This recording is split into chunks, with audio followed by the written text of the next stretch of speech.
اللہ تبارک و تعالیٰ نے اس آیت کریمہ میں ارشاد فرمایا وَإِذِ ابْتَلَىٰ إِبْرَاهِيمَ رَبُّهُ، اور جب ابراہیم کو اس کے رب نے چند باتوں میں آزمانا چاہا، بِكَلِمَاتٍ فَأَتَمَّهُنَّ، وہ ان آزمائشوں پر پورا پورا اتر آئے، یعنی ان آزمائشوں میں ذرا سی بھی کوئی کمی نہیں آنے دی، پورا پورا اتر آئے۔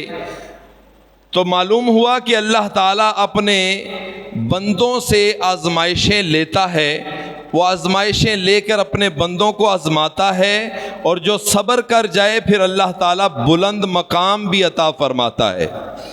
اور اللہ تعالیٰ آزمائشیں لیتا ہے، اللہ تعالیٰ کا وعدہ بھی ہے وَلَنَبْلُوَنَّكُمْ، فرمایا میں ضرور تمہیں آزماؤں گا، بِشَيْءٍ مِّنَ الْخَوْفِ، کبھی خوف دے کر آزماؤں گا، والجوع، کبھی بھوک دے کر آزماؤں گا، ونقص من الاموال، کبھی مال کی کمی دے کر آزماؤں گا، والانفس، کبھی جان کی کمی دے کر آزماؤں گا، والثمرات، کبھی بچوں کے اولاد کے معاملے میں آزماؤں گا، وبشر الصابرین، خوشخبری ہے ان لوگوں کے لیے جنہوں نے صبر کر لیا۔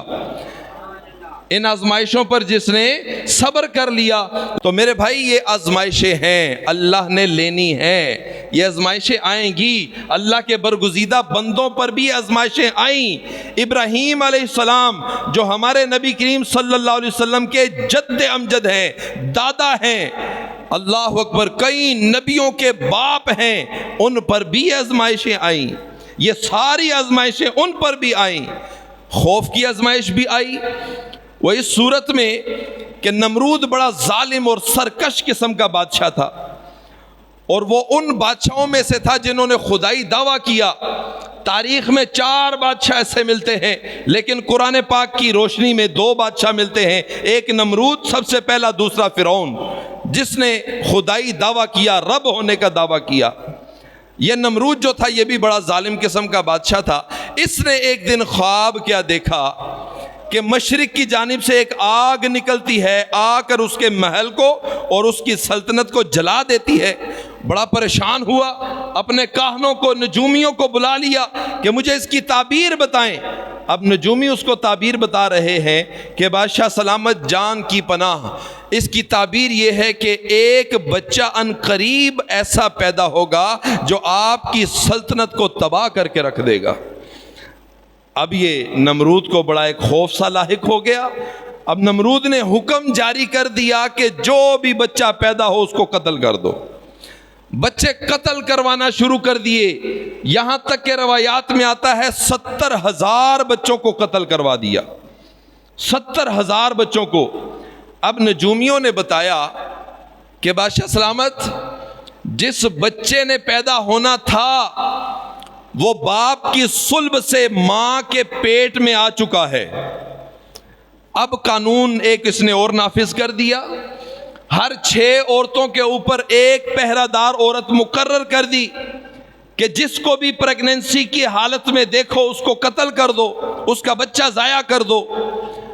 اللہ تعالیٰ کی قدرت کاملہ ایسی کہ حضرت ابراہیم علیہ السلام کی والدہ ماجدہ، بڑی نیک سیرت خاتون حضرت امیلہ رضی اللہ تعالی عنہا، آپ کا پیٹ ابھرا ہی نہیں، آپ کا پیٹ ہی نہیں ابھرا، پورے 9 مہینے گزر گئے، آپ کا پیٹ نہیں ابھرا۔ جب آپ نے محسوس کیا کہ ولادت کا وقت آ گیا ہے، عراق کا شہر ہے، عراق کا ملک ہے، شہر بابل ہے، اس کے قریب کوہ قاسیون کا پہاڑ ہے، اس پہاڑ کے اندر ایک غار ہے، آپ اس غار کے اندر چلی گئیں۔ حضرت ابراہیم علیہ السلام کی وہاں پہ ولادت ہوئی، اپنے بچے کو وہاں پہ چھوڑ کے چھپکے سے واپس گھر آ گئیں۔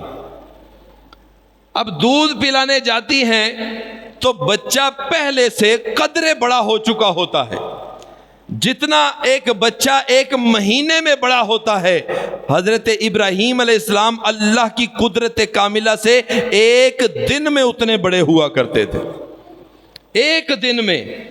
اب دودھ پلانے جاتی، جیسے بچہ بھوک سے دودھ مانگ رہا ہوتا ہے یا بچہ روتا ہے، ایسی کیفیت ہی نہیں تھی۔ جب بھی آپ جاتی تو یہ 3 انگلیاں حضرت ابراہیم نے منہ میں ڈالی ہوتی، ایک دن آپ کی والدہ ماجدہ نے کہا کہ نہ یہ دودھ مانگتا ہے نہ اس کو طلب ہوتی ہے، پرورش بھی بڑی کمال انداز سے ہو رہی ہے، میں دیکھوں یہ منہ میں انگلیاں ڈالتا کیوں ہے؟ منہ سے انگلیاں جب نکالی گئیں تو اللہ کی قدرت کاملہ سے ایک انگلی سے شہد آ رہا تھا، دوسری سے دودھ آ رہا تھا، اور تیسری انگلی سے پانی آ رہا تھا۔ اللہ اکبر۔ حضرت ابراہیم علیہ السلام چند مہینے وہاں پر رہے۔ چند مہینوں میں آپ جب نکلے، بعض روایتوں میں 15 مہینے آتا ہے، جب آپ نکلے تو اس طرح محسوس ہوتا تھا جیسے 12-13 سال کا بچہ ہے۔ یعنی اس طرف سے دھیان ہی ہٹ گیا کہ یہ بچہ ہو سکتا ہے جو میری سلطنت کو نقصان پہنچائے گا۔ وہاں سے آپ گھر آئے، والد آپ کے فوت ہو چکے تھے، تارخ نام تھا۔ آپ کے چچا آزر یہ بت پرست تھے، بتوں کو بنا کر بیچا کرتے تھے۔ تو آپ اکثر اپنے چاچا سے کہتے کہ چاچا آپ ان کی پوجا کیوں کرتے ہیں؟ یہ کوئی معبود ہیں؟ یہ نہ سنتے ہیں نہ بولتے ہیں نہ کچھ کر سکتے ہیں۔ چاچا کے ساتھ مخالفت ہوتی رہتی۔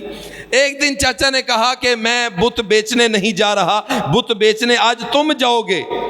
وہ چاچا ٹوکرے کے اندر بتوں کو تراش کر لے جاتا، پھیری لگاتا اور لوگوں کو بتاتا، لوگوں سنو، جس کی اولاد نہیں ہوتی یہ والا معبود خرید لو، جس کا کاروبار نہیں چلتا وہ یہ والا معبود خرید لو، جس کی کوئی پریشانی ہے دور نہیں ہو رہی وہ یہ والا معبود خرید لو۔ چاچا تو ایسے آوازیں لگاتا۔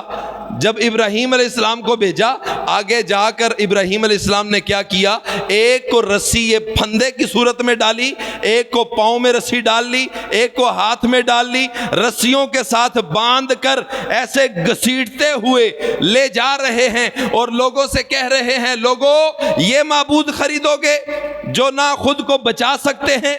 اے لوگوں یہ معبود خریدو گے نہ بات کر سکتے ہیں؟ اے لوگوں یہ معبود خریدو گے نہ سن سکتے ہیں، نہ نفع پہنچا سکتے ہیں، نہ نقصان پہنچا سکتے ہیں؟ اللہ اکبر۔ لوگ تو بے بس ہو گئے، ان کے پاس جواب نہیں تھا ان باتوں کا، لیکن بدبختی ان کا مقدر بن چکی تھی کیونکہ وہ اس کی عبادت کرتے تھے۔ اب یہ بڑا کمال انداز کا دعوت توحید تھا، جہاں پر سارے بتوں کی حیا کرنے والے، جہاں پر سارے بتوں کو پوجنے والے، ان کو اپنا معبود ماننے والے، ان پر اپنی جانیں نچھاور کرنے والے، ان سارے لوگوں کے درمیان اس انداز سے دعوت توحید دینا کہ جن کو تم رب مانتے ہو یہ دیکھو ان کا حشر میں کیا کر رہا ہوں اور وہ کچھ کر ہی نہیں سکتے۔ یعنی تمہارا یہ عبادت کرنا، ان کو ماننا یہ باطل ہے، اس رب کو مانو جو میرا بھی رب ہے اور آپ کا بھی رب ہے۔ یہ کمال انداز تھا آپ کا دعوت توحید کا۔ لیکن آپ جب واپس آئے، لوگوں نے شکایت کی آپ کے چچا کو کہ جناب یہ دیکھو تمہارے بھتیجے نے کیا کیا۔ چچا نے مخالفت کی۔ آپ نے کہا یا بتی لا تعبد الشیطان، اے چچا کیا ہو گیا تمہیں، تم یہ شیطان کے بندے بن رہے ہو، یہ کچھ کر سکتے ہیں؟ خیر، ایک وہ جو میلہ ان کا سال کا لگتا تھا وہ دن قریب آ گیا۔ یہ کیا کرتے تھے کہ نیازیں گھر سے بناتے، وہ ایک ہال تھا بہت بڑا، اس کے اندر بت رکھے ہوئے تھے، وہاں بتوں کے آگے رکھ دیتے اور جنگل میں چلے جاتے، سارا دن عیش و عشرت میں گزار کے واپس آتے، آ کر کے اپنی نیازیں اٹھاتے، کھاتے، گھر لے جاتے تبرک کے طور پر۔ ابراہیم علیہ السلام نے فرمایا کہ تو بھی ہمارے ساتھ چل۔ آپ نے فرمایا انی سقیم، میری طبیعت اجازت نہیں دیتی، میں نہیں جا سکتا۔ خیر وہ ابراہیم علیہ السلام کو چھوڑ کر سارے نیازیں رکھی وہاں پہ تو سارے جنگل میں چلے گئے۔ جب سارے چلے گئے، ابراہیم علیہ السلام نے پیچھے سے پکڑا ایک کلہاڑا لے کر آپ اس محل کے اس خانے کے اندر چلے گئے، اس حال کے اندر چلے گئے۔ سارے بتوں کو آپ نے ٹکڑے ٹکڑے کر دیا، سارے بت توڑ دیے، ٹکڑے ٹکڑے کر کے کلہاڑا رکھ دیا بڑے بت کے کندھے پہ۔ جب وہ سارے واپس آئے تو بڑے افسردہ ہوئے، یہ حالت دیکھ کے، اپنے معبودوں کی حالت دیکھ کے بڑے افسردہ ہو گئے۔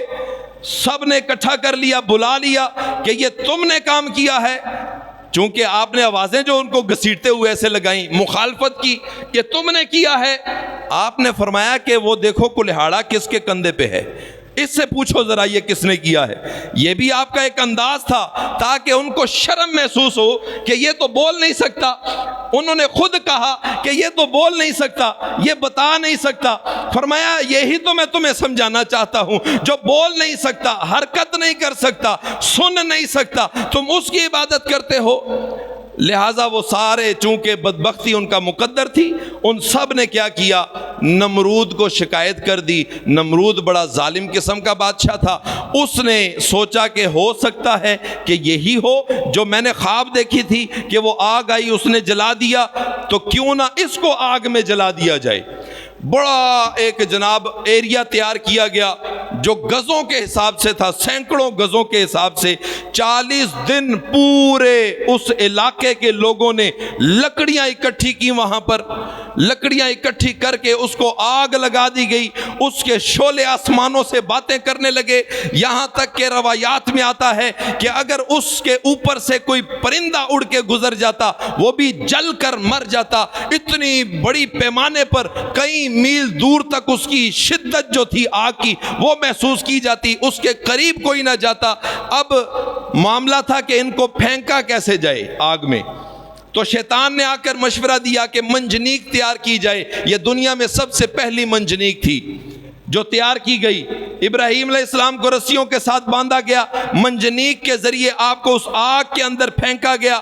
اب جب آگ کے اندر پھینکا گیا تو وہاں پر فرشتہ آ گیا, جبریل علیہ السلام آ گئے, پانی والا فرشتہ آ گیا, ہوا والا فرشتہ آ گیا. آپ حکم کریں ہم پانی لے آئیں, آپ حکم کریں ہوا کے ساتھ ہم اس آگ کا رخ موڑ دیں. آپ نے فرمایا نہیں, یہ میرا اور اللہ کا معاملہ ہے, تم بھی پیچھے ہٹ جاؤ. اللہ اکبر, کس کمال کا توکل تھا اللہ تعالیٰ پر. آپ فرشتوں نے آپ کو پہلوؤں سے پکڑا اور آگ کے اندر بٹھا دیا. اللہ تعالیٰ نے فوراً آگ کو حکم دیا, قلنا یا نار کونی بردا وسلاما علی ابراہیم, اے آگ ابراہیم پر سلامتی والی ہو جا, سلامتی والی ٹھنڈی ہو جا. یعنی ایسی ٹھنڈی نہیں کہ اس کو سردی لگے, سلامتی والی ٹھنڈی. آگ کے اندر باغ بن گیا, گلاب کے, چنبیلی کے پھول آ گئے, پانی کا چشمہ نکل آیا. اب 40 دن کے قریب گزر گئے. پھر اس نے, نمرود نے سوچا میں دیکھوں تو صحیح کہ کیا معاملہ ہے. اپنے محل کے مینارے کے اوپر چڑھ کے اس نے جب دیکھا تو اندر اس کو باغ نظر آ رہا ہے, سائیڈوں میں آگ نظر آ رہی ہے, درمیان میں باغ نظر آ رہا ہے. ابراہیم علیہ السلام بیٹھے ہیں اور سیم ان کا ایک ہم شکل بھی ساتھ بیٹھا ہوا ہے. اس نے آواز دی دور سے کہ اے ابراہیم سنو, کیا یہ آگ تمہیں جلا نہیں رہی؟ فرمایا نہیں, کون سی آگ, میں تو باغ میں بیٹھا ہوں. اے ابراہیم کیا تم باہر آ سکتے ہو؟ اس کا گمان یہ تھا کہ اندر تو باغ ہے لیکن سائیڈوں میں تو آگ ہے, یہ باہر آئے گا اس کو آگ لگ جائے گی. آپ نے فرمایا ہاں میں باہر آ سکتا ہوں. اس نے کہا باہر آؤ. پھر ابراہیم علیہ السلام باہر آتے ہیں.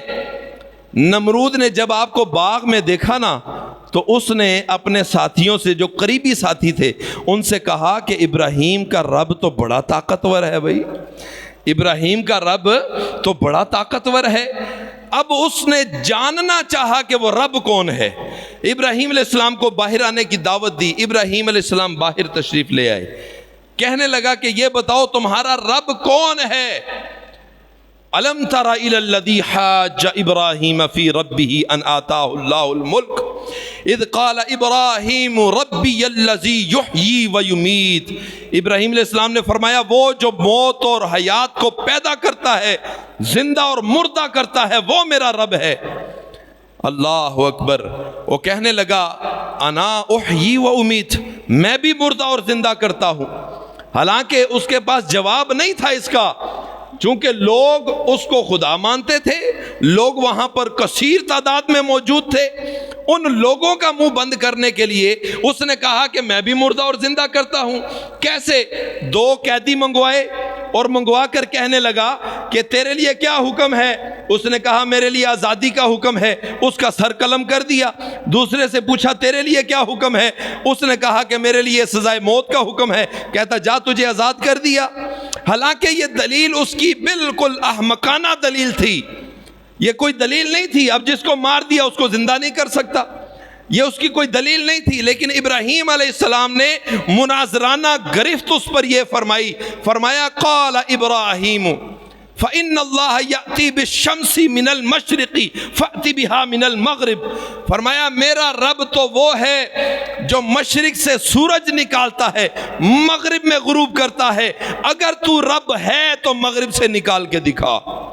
فَبُهِتَ الَّذِي كَفَرَ, اس کافر کے تو ہوش اڑ گئے کہ یہ کیا بات کر دی. حالانکہ جواب دینا چاہتا تو یہاں پر بھی ایک احمقانہ بے وقوفانہ گفتگو کر سکتا تھا کہ یہ تو میں نکالتا ہوں مشرق سے, اپنے رب سے کہو کہ مغرب سے نکالے. لیکن نہیں, اللہ تعالیٰ نے اس کی عقل کو مفقود کر دیا, اس کے پاس جواب نہیں تھا. اب یہاں پر میں ایک بات کی طرف اشارہ لے کر چلوں. قرآن پاک میں ایک آیت ہے قل انما انا بشر مثلکم, اے محبوب فرما دیجئے کہ میں تمہاری مثل بشر ہوں, میں تمہاری طرح بشر ہوں. اس آیت کو لے کر بعض لوگ کہتے ہیں جی یہ دیکھو تم نبی علیہ السلام کو نور کہتے ہو, یہ کہتے ہو فلاں, حالانکہ قرآن پاک میں تو یہ حکم ہے کہ اے محبوبہ فرما دیجئے کہ میں تمہاری مثل بشر ہوں. اس آیت کا شان نزول کیا ہے وہ شان نزول نہیں دیکھتے. اب ابراہیم علیہ السلام کی دلیل کیا ہے رب ہونے کی, کہ رب تو وہ ہے جو مغرب سے سورج نکال کر دکھائے. یہی فرمایا تھا کہ میرا رب تو وہ ہے جو مشرق سے سورج نکالتا ہے, مغرب میں غروب کرتا ہے. اگر تو رب ہے تو مغرب سے سورج نکال کر دکھا. یہ دلیل ابراہیمی ہے کہ مغرب سے سورج کون نکال سکتا ہے؟ رب. اب یہاں پر نبی علیہ السلام حضرت مولا علی شیر خدا کی گود میں سر انور رکھ کر آرام فرما رہے ہیں, وہی نازل ہو رہی تھی. حضرت علی نے محسوس کر لیا, باقی صحابہ نماز پڑھ چکے تھے, ایک جنگ سے واپسی تھی, حضرت علی نے ابھی نماز نہ پڑھی تھی, عصر کی نماز کا ٹائم تھا. اب حضرت علی نے محسوس کر لیا کہ وہی نازل ہو رہی ہے. حضرت علی نے نبی علیہ السلام کو نہ اٹھایا, نہ ہلایا, نہ جگایا. بعض لوگ کہتے ہیں نبی علیہ السلام سو رہے تھے. میں نے کہا سو نہیں رہے تھے, حضرت علی کا دل ٹو رہے تھے کہ یہ کیا کرتے ہیں. اب سورج غروب ہو گیا, اللہ اکبر. حضرت علی افسردہ ہو گئے. پوچھا علی کیا ہوا؟ عرض کیا رسول اللہ صلی اللہ علیہ وسلم میری عصر کی نماز جاتی رہی. فرمایا علی بتا ادا کرنی ہے یا قضا کرنی ہے؟ قضا تو کسی وقت میں بھی بندہ کر سکتا ہے, ادا وقت پر ہوتی ہے. حضرت علی نے یہ سوال نہیں کیا یا رسول اللہ ادا کیسے ہوگی. وہ صحابی تھے, ان کا عقیدہ تھا کہ نبی علیہ السلام نے جو فرما دیا وہ ہو کر رہے گا. عرض کیا یا رسول اللہ صلی اللہ علیہ وسلم میں نے ادا کرنی ہے. نبی علیہ السلام آپ تشریف فرما ہوئے, مغرب کی طرف رخ کیا, ایسے اشارہ کر کے سورج کو مغرب سے نکال کے عصر کے وقت میں لا کے کھڑا کر دیا. اللہ اکبر. عصر کے وقت میں لا کر کھڑا کر دیا. حضرت علی نماز پڑھ رہے ہیں. کسی درویش نے عالم تخیلات میں سورج سے پوچھا کہ اے سورج آج تو تم مغرب سے نکلا ہے, اب بتا غروب کب ہونا ہے؟ سورج نے کہا اب مجھے کیا پوچھتے ہو, پہلے تو میں نکلتا تھا اپنے وقت پر, صبح نکلتا تھا, شام کو غروب ہوتا تھا, ملک سے گزرتا ہوا, دنیا سے گزرتا ہوا میں غروب ہوتا تھا.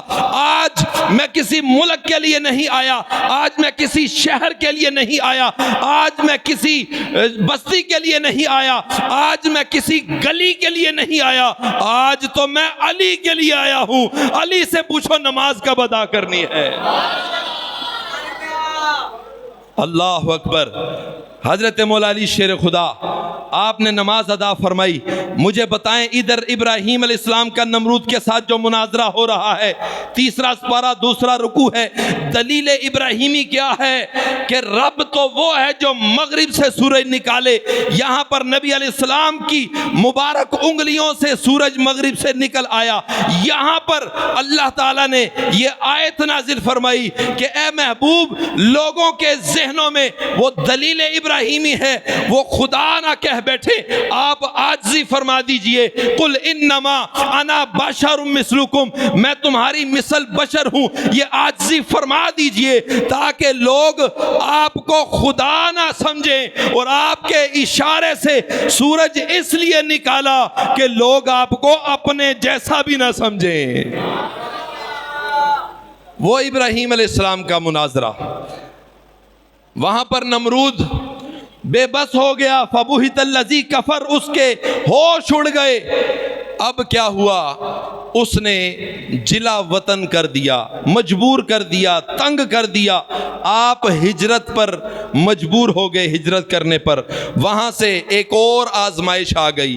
اب ابراہیم علیہ السلام نے ہجرت کی، شہر فلسطین، ملک فلسطین میں آ گئے، یہاں پر آپ کی شادی بھی ہوئی۔ اب راستے میں آپ گزر رہے تھے، حضرت سارہ رضی اللہ تعالی عنہ آپ ساتھ تھیں، گزرتے ہوئے مصر کے اندر ایک بادشاہ ایسا تھا جو بھی خوبصورت لڑکی دیکھتا اس کو اپنی ہوس کا نشانہ بنا لیتا۔ اس کو بتایا گیا کہ بڑی خوبصورت حسین و جمیل ایک لڑکی ایک بندے کے ساتھ گزر رہی ہے، وہ آیا، اس نے ہوس کا نشانہ بنانے کے لیے آگے بڑھا، اللہ تعالیٰ نے اس کو فالج زدہ کر دیا، آنکھوں کی بینائی چلی گئی۔ اس نے کہا کہ میرے لیے دعا کرو میں ٹھیک ہو جاؤں۔ حضرت سارہ نے دعا کی تو اسی وقت ٹھیک ہو گیا، پھر ارادہ کیا، پھر وہی بیماری، پھر ٹھیک ہو گیا، پھر ارادہ کیا۔ اس نے کہا کہ یہ بھی مجھے جن لگتی ہے، یہ بھی کون؟ یہ مجھے جن لگتی ہے نہیں، کہنے لگا یہ بھی مجھے کوئی جن لگتی ہے، کوئی اور مخلوق لگتی ہے۔ اس کا مطلب ہے کہ ایسا واقعہ پہلے بھی اس کے ساتھ پیش آیا تھا۔ ایسا واقعہ اس کے پاس ایک بادشاہ کی بیٹی جو وہاں پر قید ہو کر آئی تھی، اس کا نام تھا حضرت سیدہ ہاجرہ رضی اللہ تعالیٰ عنہ۔ اس کی طرف بھی جب اس نے ہاتھ بڑھانا چاہا یہی کیفیت ہوئی، اس سے وہ باز آ گیا۔ جب یہاں ہاتھ بڑھانا چاہا یہی کیفیت ہوئی، کہنے لگا کہ یہ بھی مجھے کوئی اور مخلوق لگتی ہے، لہٰذا ان دونوں کو اس کے حوالے کیا جائے۔ حضرت ہاجرہ کو بھی تحفے میں دے دیا۔ حضرت ابراہیم علیہ السلام وہاں سے چل پڑے۔ اللہ تعالیٰ نے 86 سال کی عمر میں حضرت اسماعیل علیہ السلام تحفے میں عطا فرمائے۔ اب یہ اولاد 86 سال کی عمر میں ہوئی، اور حضرت اسحاق علیہ السلام 100 سال کی عمر میں پیدا ہوئے۔ حضرت اسماعیل علیہ السلام سے 14 سال چھوٹے تھے۔ اب یہ بھی ایک آزمائش اور آ گئی۔ اب اولاد سے بندہ اتنے عرصے کے بعد ہو، بیٹا ہو اتنا خوبصورت ہو، پھر اس سے بندے کو پیار کتنا ہوتا ہے۔ اب آزمائش آ گئی کہ ان کو بے آب و گیا وادی میں چھوڑ دیا جائے۔ اب مکہ شہر میں آپ آئے، وہاں پر چھوڑ کر جب جانے لگے، حضرت ہاجرہ نے پوچھا کہ آپ ہمیں کیوں چھوڑ کر جا رہے ہیں؟ فرمایا اللہ کا حکم ہے۔ حضرت ہاجرہ رضی اللہ تعالیٰ عنہ آپ فرماتی ہیں کہ اگر اللہ کا حکم ہے تو پھر میں اس کو تسلیم کرتی ہوں۔ وہاں پر رہ گئیں، پیاس لگی، صفا مروہ سے کبھی ادھر جاتی ہیں کبھی ادھر آتی ہیں۔ آپ کی ایڑیوں سے اللہ تعالیٰ نے زمزم کا چشمہ نکال دیا۔ حضرت اسماعیل کی ایڑیوں سے وہ چشمہ اتنا پھیلا کہ حضرت ہاجرہ نے کہا زمزم یعنی ٹھہر جا ٹھہر جا۔ اور جہاں تک آواز گئی آج بھی وہ پانی بڑے بڑے بادشاہوں نے پائپ لائن بچھا کر بڑی بڑی واٹ کی جدید موٹریں وہاں پر فٹ کر دیں، جب وہ چلائیں تو پانی اس حدود سے آگے نہیں جا سکا۔ جہاں پر کہا تھا ٹھہر جا وہ پانی اس سے آگے نہیں جا سکا۔ اس پانی کا ایک اپنا نخرہ ہے، ایک اپنا لاڈ ہے، ایک اپنی فضیلت ہے۔ اس کو جہاں بھی لے کر جانا ہے اٹھا کر لے کر جانا ہے، ایسے زمین کے ذریعے سے یہ پانی جانے والا نہیں ہے۔ اتنی فضیلت اس پانی کی۔ میرے عزیز دوستو، وہاں پر جب آپ کا بیٹا بڑا ہوا، 13-14 سال عمر ہو گئی، پھر ایک اور آزمائش ابراہیم علیہ السلام پر آ گئی۔ وَإِذِ ابْتَلَىٰ إِبْرَاهِيمَ رَبُّهُ، ابراہیم علیہ السلام کے رب نے کچھ باتوں میں آزمانا چاہا، بِكَلِمَاتٍ فَأَتَمَّهُنَّ، آپ ان آزمائشوں پر پورا پورا اترے۔ جب بڑا ہو گیا اب حکم کیا ہوا؟ اپنے بیٹے کو ذبح کر دو، اپنے بیٹے کو ذبح کر دو۔ خواب دیکھی بیٹے کو ذبح کر دو۔ آپ آئے اپنے بیٹے سے کہا یا بنیا انی ارا فی المنام انی اذبحک فانظر ماذا ترى، اے بیٹے میں نے خواب دیکھا ہے کہ میں تمہیں ذبح کر رہا ہوں۔ اللہ کے نبیوں کا خواب بھی وحی الہی ہوتا ہے، اللہ کا حکم ہوتا ہے۔ اب تو بتا فانظر ماذا ترى، تیری کیا رائے ہے؟ قال یا ابت افعل ما تؤمر ستجدنی ان شاء اللہ من الصابرین، اے ابا جان آپ کو جو حکم ہوا ہے آپ کر گزریں، اگر اللہ نے چاہا تو آپ مجھے صبر کرنے والوں میں پائیں گے۔ اللہ اکبر، یہ فیضان نظر تھا کہ مکتب کی کرامت تھی، سکھائے کس نے اسماعیل کو آداب فرزندی۔ تو میرے عزیز دوستو، اب حضرت ابراہیم علیہ السلام حضرت اسماعیل علیہ السلام کو لے کر مینا کے مقام پر ایک پہاڑ کے اوپر گنبد بنا ہوا ہے، اس جگہ پر آپ لے کر جا رہے ہیں ذبح کرنے کے لیے۔ راستے میں شیطان صورت بدل کے آیا، یہ کیا کر رہے ہیں آپ کو تو خواب آئی، اتنے عرصے بعد اللہ نے بیٹا دیا، وہ جوان ہوا، آپ اس کو ذبح کرنے لگے ہیں۔ آپ سمجھ گئے کہ یہ ایک شیطان ہے، چال چل رہا ہے، وہاں سے کنکریاں اٹھائیں اور اس کو ماری، وہ بھاگ گیا۔ آگے چلے، پھر آ گیا صورت بدل کے کہ آپ یہ کیا کر رہے ہیں، جوان بیٹا ہے، خواب ہی آئی ہے، کون سا کوئی فرشتہ آ کے آپ کو کہہ کر گیا، پھر کنکریاں اٹھائیں ماری۔ تیسری جگہ پر پھر یہی معاملہ ہوا۔ اللہ تعالیٰ کو حضرت ابراہیم علیہ السلام کی ادا اتنی پسند آئی، اس جگہ پر جہاں پر حاجی جا کر شیطان کو کنکریاں مارتے ہیں، جمرۃ العقبہ 3 جو شیطان بنے ہوئے ہیں، یہاں پر آ کر اس نے ورگلانا چاہا، آپ نے کنکریاں ماری۔ اللہ کو اتنی ادا پسند آئی کہ اللہ تعالیٰ نے اس ادا کو حج کا رکن بنا دیا۔ بظاہر تو وہ ایک عمارت ہے جس کو کنکریاں لگتی ہیں، لیکن حقیقت میں وہ شیطان کو کنکریاں لگ رہی ہوتی ہیں۔ بڑی ایک خوبصورت بات قبلہ بٹی صاحب نے مجھے بتائی کہ لاکھوں کی تعداد میں حاجی جاتے ہیں، ہر حاجی 7 کنکریاں مارتا ہے، کنکریوں کا ڈھیر ہونا چاہیے نیچے، لیکن کنکریاں نظر نہیں آتی، جاتی کدھر ہیں؟ فرمایا کہ یہ کنکریاں شیطان کو لگ رہی ہوتی ہیں، شیطان کو لگتی ہیں یہ کنکریاں جا کر۔ تو میرے عزیز دوستو، وہاں پر سے آپ آگے چلے، حضرت اسماعیل علیہ السلام عرض کرتے ہیں ابا جان میری چند ایک گزارشات ہیں۔ ایک تو جب آپ مجھے ذبح کریں تو مجھے منہ کے بل، ماتھے کے بل نیچے لٹائیے گا تاکہ میرا چہرہ آپ کو نظر نہ آئے، شفقت پدری آپ کے دل میں آ جائے، رقت آ جائے آپ کے دل کے اندر۔ حکم سے تو نہیں ٹلیں گے، لیکن وہ جو رقت آنی ہے وہ بھی نہ آ جائے، میرا چہرہ زمین کی طرف کیجئے گا۔ دوسرا یہ ہے کہ میری قمیض میری والدہ کو دے دیجئے گا تاکہ ان کو بھی صبر آتا رہے۔ تیسرا یہ ہے کہ آپ مجھے رسیوں سے باندھ دیجئے گا تاکہ میں زیادہ تڑپوں نہ۔ چوتھا یہ ہے کہ چھری تیز کر لیجئے گا تاکہ میرا گلا جلدی سے کٹ جائے۔ اور پانچواں یہ ہے کہ چھری اس لیے تیز کیجئے گا تاکہ کہیں خون آپ کے اوپر نہ گر جائے، بے ادبی کے زمرے میں میں نہ آ جاؤں۔ اللہ اکبر۔ حضرت ابراہیم علیہ السلام نے چھری کو تیز کر لیا، اسماعیل علیہ السلام کو منہ کے بل لٹا لیا اور اپنا چہرہ اوپر کر لیا۔ اب چھری چلا رہے ہیں، چھری چل نہیں رہی۔ ابراہیم علیہ السلام نے چھری سے پوچھا کہ اے چھری بتا، تیرا تو کام ہے کاٹنا، تو کاٹ کیوں نہیں رہی؟ علماء فرماتے ہیں کہ اس چھری نے اللہ کی بارگاہ میں عرض کی یا باری تعالیٰ مجھے بولنے کی طاقت عطا فرما۔ اللہ تعالیٰ نے قوت گویائی عطا فرمائی۔ چھری عرض کرتی ہے اے اللہ کے نبی مجھے یہ بتائیں، جب آپ کو آگ میں پھینکا گیا، آگ کا کام تو جلانا ہے، آپ کو آگ نے کیوں نہ جلایا؟ آپ نے فرمایا کہ وہ اللہ کا حکم تھا اس لیے آگ نے نہیں جلایا۔ تو چھری نے عرض کیا کہ آگ کو 1 مرتبہ حکم تھا، مجھے تو اللہ نے 70 مرتبہ حکم دیا ہے۔ 70 مرتبہ حکم دیا ہے کہ اسماعیل کے گلے کو نہ کاٹنا۔ اللہ اکبر، کیسا توکل ہے اللہ کی ذات پر۔ وہاں سے اللہ تعالیٰ کو یہ ادا اتنی پسند آئی، آزمائش میں پورا اتر آئے۔ اللہ تعالیٰ نے جبریل علیہ السلام کے ہاتھ جنت سے مینڈا بھیجا۔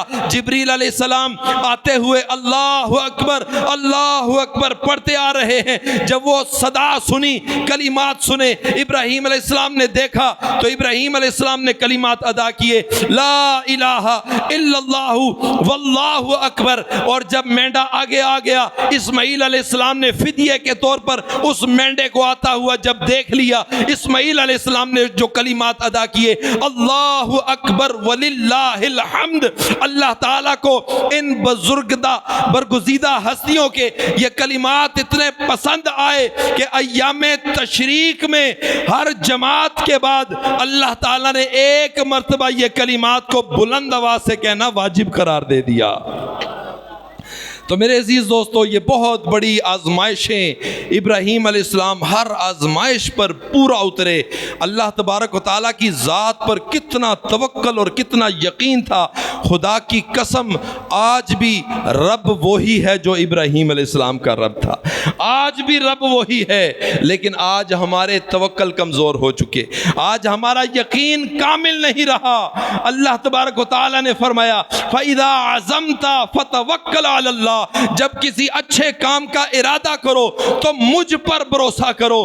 فرمایا ان اللہ یحب المتوکلین، جو مجھ پر بھروسہ کرتا ہے، توکل کرتا ہے، فرمایا میں اس سے محبت کرتا ہوں۔ تو میرے عزیز دوستو، آج ہمارے توکل کیوں کمزور ہو گئے؟ اللہ تبارک و تعالیٰ کا فرمان ہے کہ جو میری راہ میں ایک دیتا ہے میں 10 گنا دیتا ہوں، 700 گنا دیتا ہوں۔ واللہ یضاعف لمن یشاء، جس کے لیے چاہتا ہوں اس سے بھی بڑھا کر دیتا ہوں۔ تو میرے عزیز دوستو، آج ہمارے یقین کیوں کمزور پڑ گئے؟ آج دیکھیں آپ کے پاس کتنا سنہری موقع ہے، کتنا حسین موقع ہے کہ اللہ کا گھر بن رہا ہے۔ یہ مارکیٹ نہیں بن سکتی، یہ کوئی بیچ نہیں سکتا، یہ کوئی خرید نہیں سکتا۔ میرے عزیز دوستو، آج ہم ہیں، کل نہیں ہوں گے۔